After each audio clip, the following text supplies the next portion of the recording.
How often should you see a chiropractor for sciatica?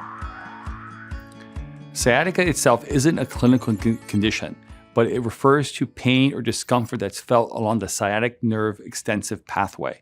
Sciatic nerve pain can be caused due to compression or impingement of this nerve. The sciatic nerve starts in the lumbar spine, extends down the back of the hip, down the buttocks, into the leg, and into the feet. Most often, sciatica affects the left side of the body, but it can affect the right, and very rarely does it affect both legs.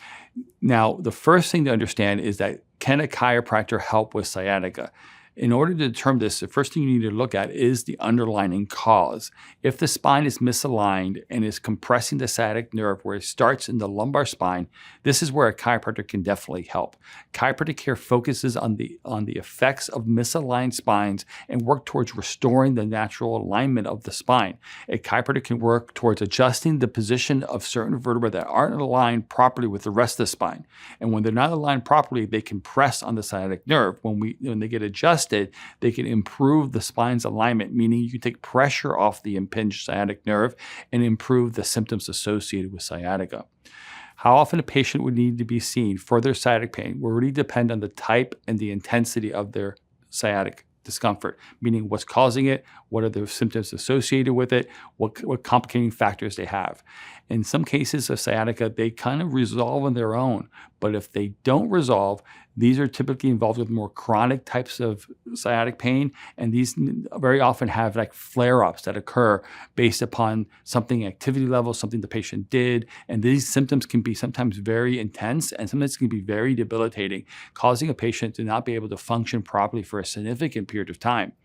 Now, most chiropractic treatment will normally involve using adjustments, but it can also involve some therapy like traction, rehabilitation, and exercises, and how frequent typically decrease over time. Now, normally in the beginning, most cases can be seen 2 or 3 times weekly, and this can last for weeks and sometimes months, depending on the patient and what they walk in with. But the idea is to address the symptoms quickly to improve the pain and to improve stability. Now, preventing flare-ups is one of the most important things in trying to manage and treat sciatic pain, and this normally involves spinal stability and maintenance, and that could vary depending on what the person presents with. Now, sciatic pain can range from very mild to intermittent, and it can be chronic and debilitating, really depending on the patient. And when the sciatic nerve is impinged, it can cause a variety of sensations down that nerve pathway.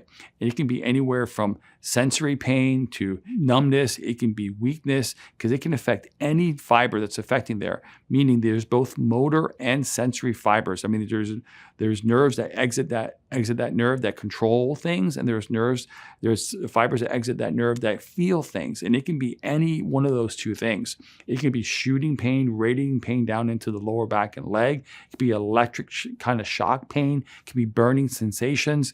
Again, anywhere down the pathway from the low back all the way down to the feet, typically going down the back of the leg.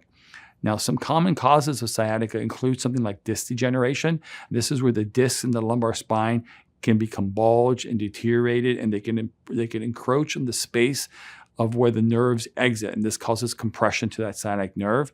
Spinal stenosis can occur. That means where the spine, where the holes where they come out can become stenosed as a result of degeneration of the bones themselves, or because of alignment. And the alignment, once it's not aligned properly, it can narrow those spaces even smaller.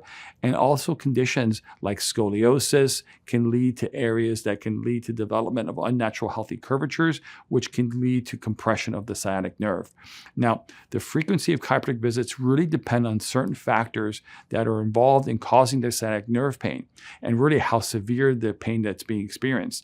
Normally, chiropractors will look to take pressure off the sciatic nerve by adjusting the spine and using therapy and exercises.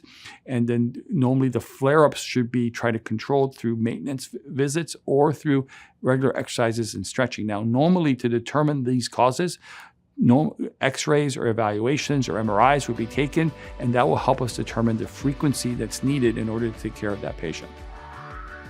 Thanks for watching. I hope you found this information helpful. If you have any questions about this topic or other scoliosis questions, type in the comments below and let us know. And finally, subscribe and hit the bell icon to be notified of when we publish new videos just like this.